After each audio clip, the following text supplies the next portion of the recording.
Oke, assalamualaikum warahmatullahi wabarakatuh. Selamat siang, bapak-bapak dan ibu-ibu serta rekan-rekan sekalian yang menyaksikan YouTube Maybe di YouTube, ya.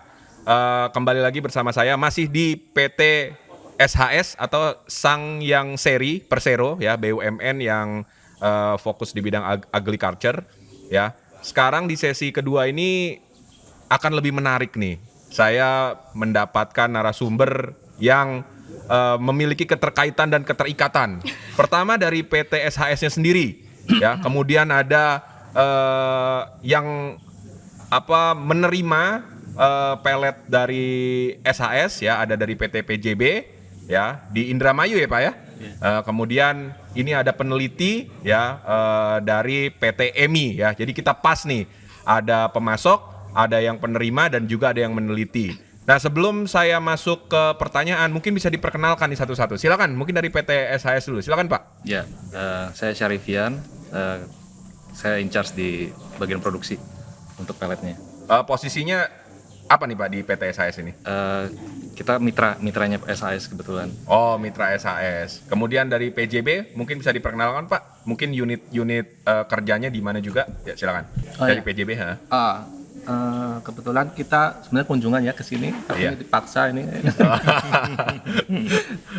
Ya, perkenalkan nama saya Wahyu Hidayat, di PJB PLT Indramayu, bagian di engineering boilernya, Pak. Engineering boiler, ya. Kemudian dari PT EMI, silakan, Pak. Saya Halda dari PT EMI. Saya di PT EMI sebagai environmental engineer. Wow. Dan kami sedang melakukan kajian terkait co-firing biomasa pada unit pembangkit listrik. Oke, kalau sebelumnya di sesi pertama saya menanyakan dulu ke PT SHS, sekarang saya tanya dulu nih ke apa yang meneliti nih. Apa yang membuat PT EMI ini melakukan penelitian atau kajian terkait sekam dan juga co-firing saat ini? Silakan, Mbak. Baik, karena PT EMI, Energy Management Indonesia, telah menjadi anak perusahaan PLN berdasarkan PP nomor 65 tahun 2021. Dan kami mendapatkan penugasan dari PLN untuk mengembangkan energi baru dan terbarukan di PLN, dan khususnya adalah biomasa yang akan digunakan untuk co-firing. Nah, yang kami lakukan sekarang kajiannya terkait dengan feedstock atau pasokan biomasa, karena kami melihat bahwa biomasa yang digunakan untuk co-firing sekarang masih terbatas pada sodas, maka kami mencari alternatif biomasa lainnya. Dalam hal ini adalah pelet sekam padi. Tetapi sebenarnya tidak hanya sekam padi, kami juga akan memetakan untuk wood chip halus dan juga biomass alternatif lainnya yang potensial. Nah, pertanyaan sama tadi dengan Pak Yudi, ya. Tadi Mbak bilang bahwa tidak hanya di sekam padi, tapi ada biomass yang lain. Untuk kepentingan sustainability, ya, pasokan, nah, memungkinkan nggak ya? Ini dari kita menghayal dulu lah. Misalnya sekam padi dicampur sama sawdust, dicampur sama materi yang lain. Mbak sebagai orang environmental engineering, melihatnya seperti apa, Mbak? Sebenarnya ini tergantung dengan teknologi yang ada di pembangkit itu sendiri. Jadi kalau untuk boiler sebagai contoh adalah untuk di Python kan PC. Jadi memang terbatas pada biomass yang dalam bentuk serbuk. Makanya sekarang masih menggunakan sawdust.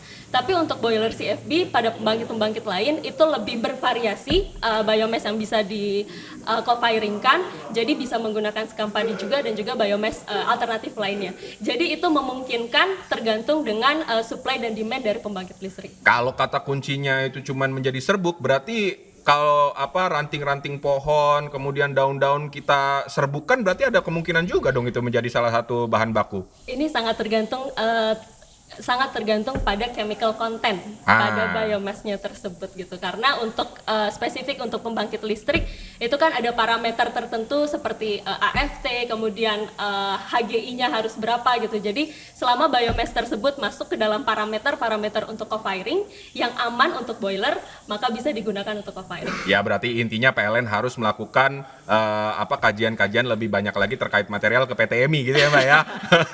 Oke. Ya, boleh. Ya, sekarang kita coba ke PT PJB dulu ya. Sudah ada pengalaman Pak memanfaatkan sekam padi ini sejauh ini?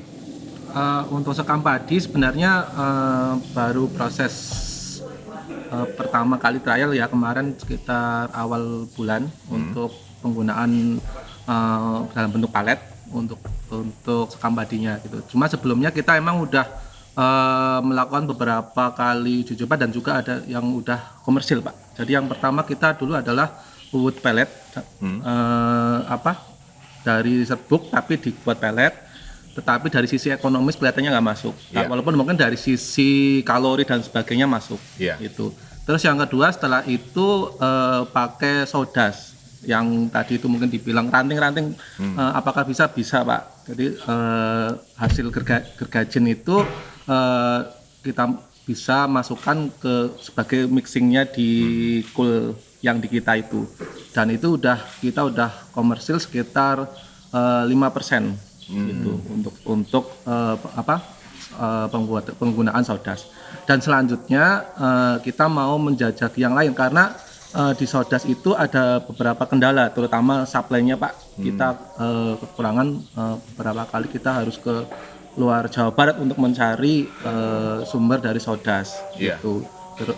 Makanya kita mencari sumber biomas yang lain, dan pilihannya yang karena di Indramayu salah satunya adalah sumber padi ya, terutama yang mungkin secara limbahnya melimpah gitu ya, makanya kita uji coba juga untuk penggunaan sekam padi tapi dalam bentuk palet gitu, Pak.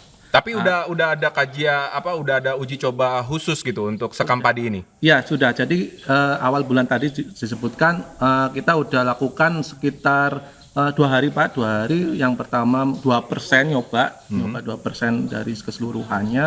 Berapa ton itu, Pak? Kan besar pembangkitnya ya? Iya lumayan, Pak, sekitar 60 ton. 60 ton Ya, dalam waktu 2 hari. Iya. Oke. Yang pertama 2%, yang ketiga yang hari kedua 3%.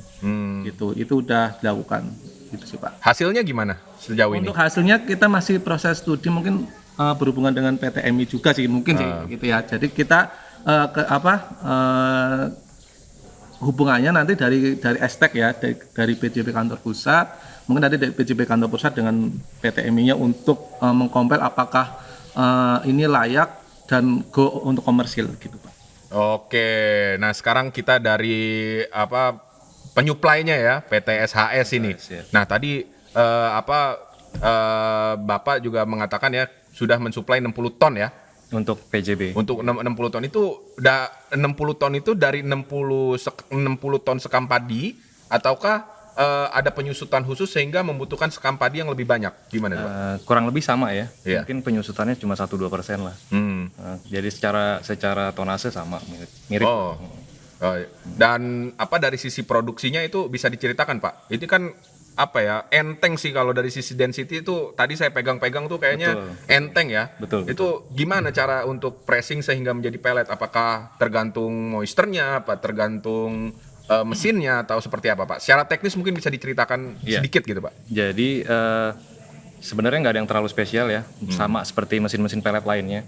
Cuma memang mesin kita ini kita batasi di moisture yang bisa diterima ini nggak lebih dari 15. 15. Nggak lebih dari 15. Jadi begitu dia udah lebih dari 15, mungkin mesinnya nggak akan ini juga gitu ya, beroperasi dengan semestinya gitu.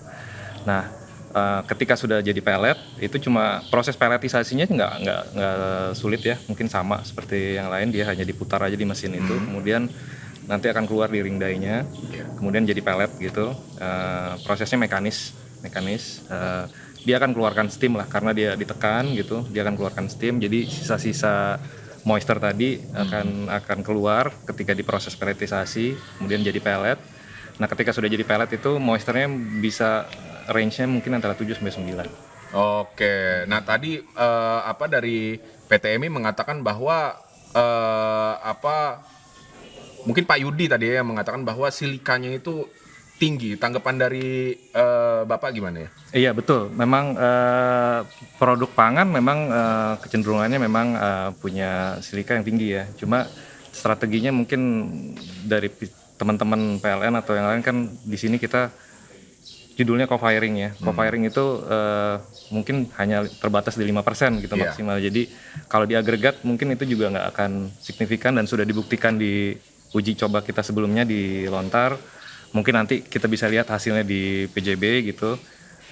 Secara agregat mestinya tuh nggak lewat dari parameter yang disyaratkan sama PLN. Ya karena cuman Betul.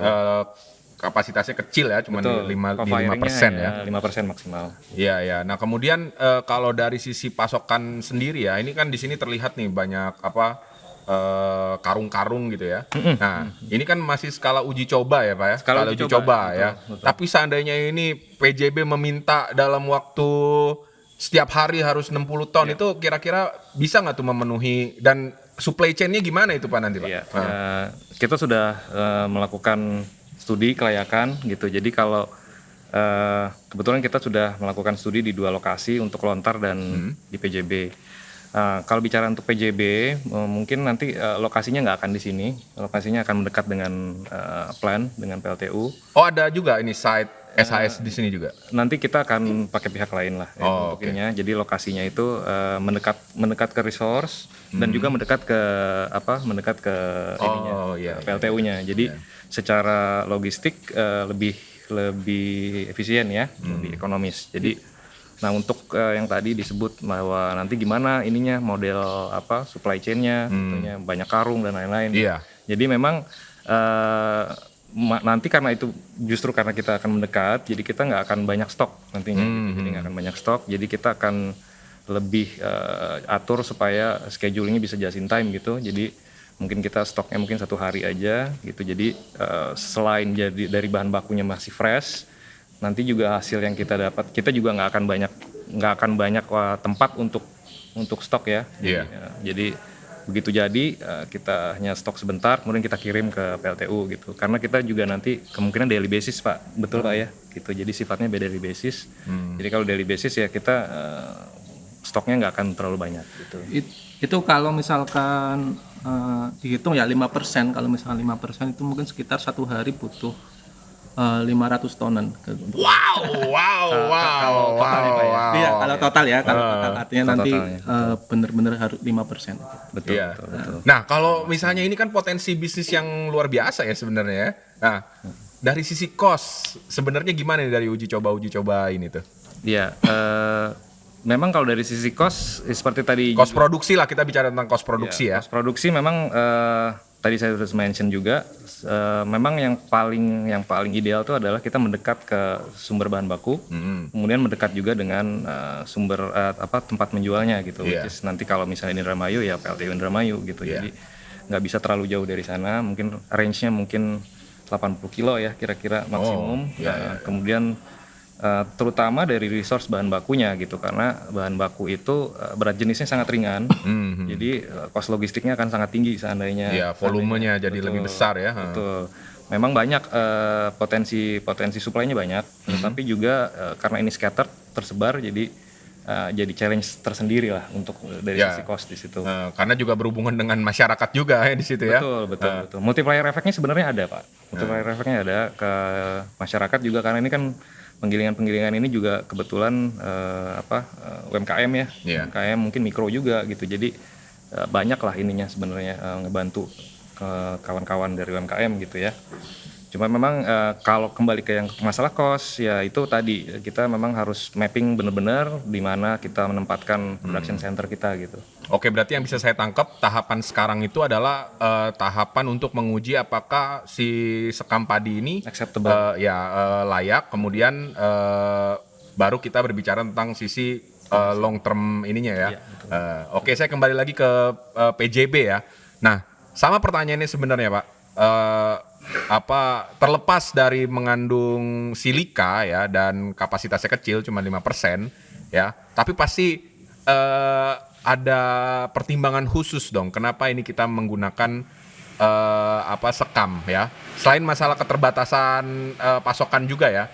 Nah itu kira-kira bagaimana, dan seandainya memang silika itu nanti berpengaruh dalam jangka panjang walaupun kapasitasnya kecil, itu bagaimana nanti PJB melakukan mitigasinya? Silakan Pak.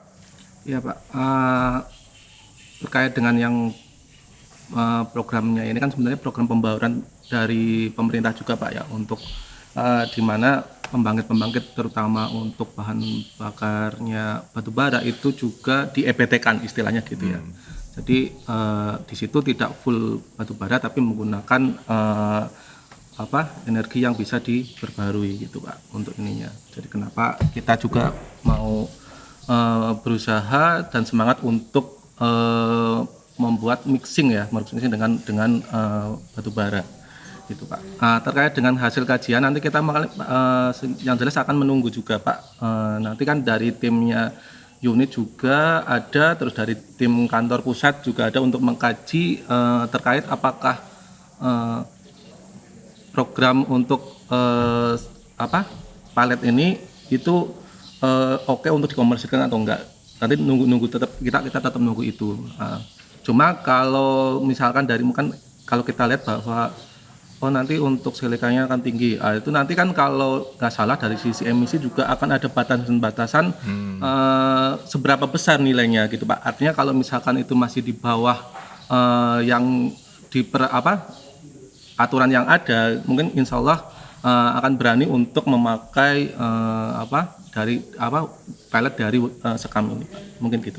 Nah, sekarang ke PTMI nih. Nah, Mbak, ya, dengan adanya program co-firing, ya, kemudian PLN Group bersama kementerian terkait juga ini dalam 2 tahunan terakhir ini benar-benar berjibaku ya, nggak hanya dari sisi regulasinya, tapi dari sisi teknisnya. Dan sekarang kalau saya dengar dari perbincangan tentang co-firing ini, memang sisi sosialnya juga ada, dan nggak lupa juga kan dari sisi lingkungannya juga ada. Nah, apa tanggapan Mbak ya, terutama Mbak kan ini kan di bidang lingkungan ya. Nah, itu mungkin lingkungan itu kan bisa didefinisikan lingkungan dari sisi emisinya, tapi lingkungan secara harfiahnya kan juga bisa di lingkungan sekitar. Nah, itu sebenarnya apa yang bisa PTMI tangkap gitu ya? Mungkin ya kalau dari saya dengan adanya co-firing mungkin sekam padi nggak dibakar oleh masyarakat sehingga tidak menimbulkan polusi atau apa. Itu dari saya ya. Cuman saya bukan orang lingkungan nih, bukan orang engineer. Nah, dari sisi Mbak gimana? Baik, kalau dari lingkungan artinya emisinya gitu ya. Memang kalau penggunaan biomass itu adalah hampir bisa dikatakan bahwa ini karbon netral. Ya. Karena CO2 yang dihasilkan dari pembakaran biomass tersebut itu akan kembali lagi ke tanaman kan. Dan tanaman inilah yang akan menjadi raw material dari biomass. Tapi kita juga harus memperhitungkan adanya emisi-emisi yang keluar pada saat transportasi, pada saat pengolahan gitu. Jadi sebenarnya tidak 100% karbon netral, mungkin kalau tidak salah saya pernah baca paper itu sekitar 90-95%. Dan untuk lingkungan dalam hal masyarakat sekitar, ini juga yang sebetulnya sedang kami kaji untuk model bisnis yang bisa memberdayakan masyarakat. Jadi dari grassroots-nya.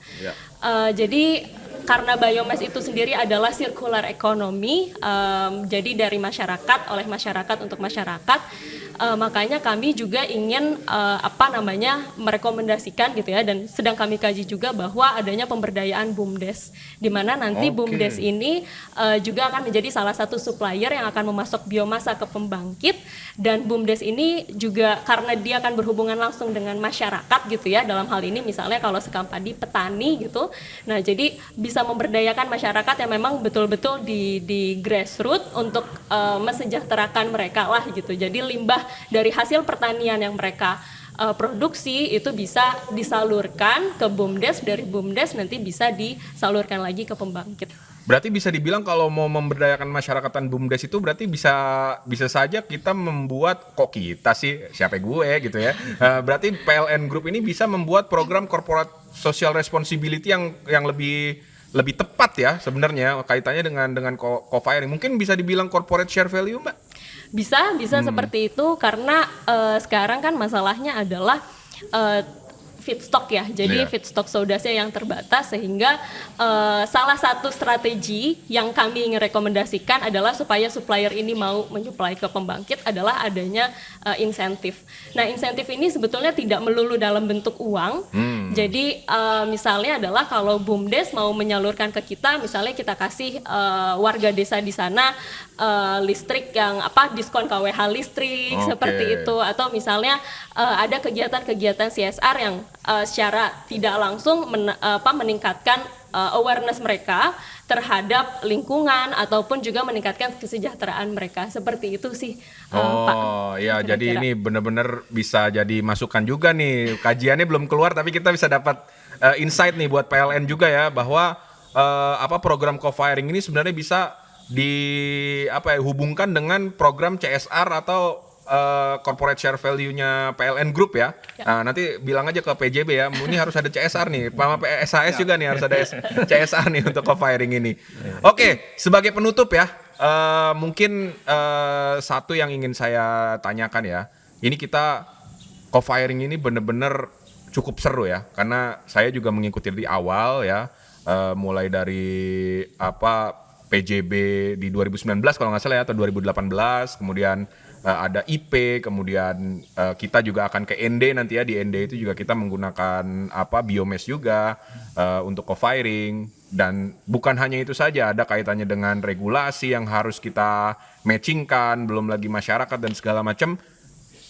Saya ingin bertanya ke masing-masing narasumber di sini. Pertama dari SHS ya, seandainya co-firing ini benar-benar berjalan continuous ya, kira-kira apa yang SHS bisa dapatkan ya, baik tangible value-nya dan intangible value-nya, seperti itu. Mungkin bisa bisa dibayangkan, kita brainstorming nih, ngayal itu. Kira-kira kalau ini co-firing jalan, kira-kira PT SHS itu akan bagaimana gitu? Silakan. Ya, yang sudah jelas tadi dari sisi keekonomisan mungkin juga dapat kita, karena terus terang ini kan waste management, jadi kita bisa ada added value dari waste, kemudian kita juga bisa berkontribusi terhadap program pemerintah untuk meredusir karbon.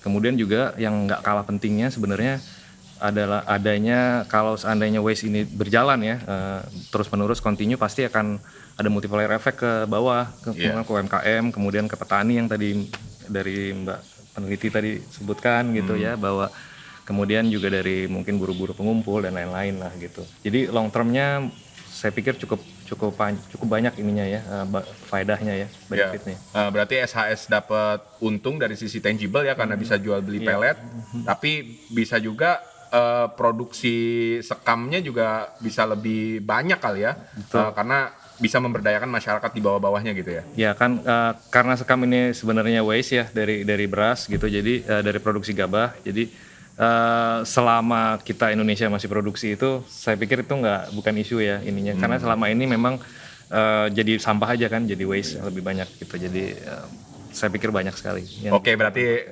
menarik ini ya, kata kuncinya bahwa yang dilakukan oleh SHS adalah menyolusikan sampah ya. Betul. Waste management. Betul. Ya. Oke. Kalau dari sisi PJB gimana Pak? Brainstorming aja nih, kira-kira nih kalau misalnya ya Bapak kan orang engineer, aduh ini kalau udah tadinya pakai batu bara terus dicampur ini, dari sisi engineer mungkin ribet, atau mungkin ada kemudahan khusus gitu Pak? Ya, sebenarnya sederhana sih Pak, kalau kita sebagai produsen listrik ya, artinya dengan adanya mix ini tidak mempengaruhi terhadap kemampuan kita untuk menghasilkan listrik gitu Pak. Jadi misalkan kalau PLTU Indramayu itu DMN-nya 290 ya, dengan kapasitas 3 kali 330 ya, jangan sampai berkurang Pak dari itu, karena nanti itu juga menyangkut dengan kemampuan PLN untuk mensuplai listriknya gitu Pak ke masyarakat, terutama itu Pak untuk terkait dengan daya mampu kita jangan sampai berkurang. Terus yang kedua juga dari sisi engineer, mungkin dari sisi peralatannya juga Pak. Jadi jangan sampai ketika misalkan ada material baru ya yang mungkin di luar dengan desain ya, karena memang dari awal desain peralatan itu tidak ada campuran untuk biomass ya Pak. Jadi memang murni cool.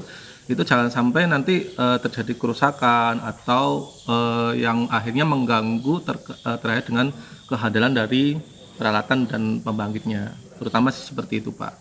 Terkait dengan lingkungan, kita di PLT Indramayu juga ikut proper Pak program lingkungan yang dari Kementerian Lingkungan Hidup. Salah satunya juga akan menyangkut juga terkait dengan aktivitas ini Pak, co-firing, terus penggunaan pellet ya untuk sekam padi gitu ya Pak, terus juga terkait dengan CSR yang tadi mungkin disebutkan oleh Bapak itu juga masuk di kita. Jadi artinya nanti terkait dengan adanya aktivitas penambahan dari pellet dari sekam padi ini akan insya Allah sih untuk ini akan berpengaruh positif Pak selama tidak yang pertama tadi tidak menurunkan kemampuan menghasilkan listrik dan juga tidak mengganggu peralatan. Utamanya seperti itu Pak. Oke, terakhir saya sedikit aja Pak.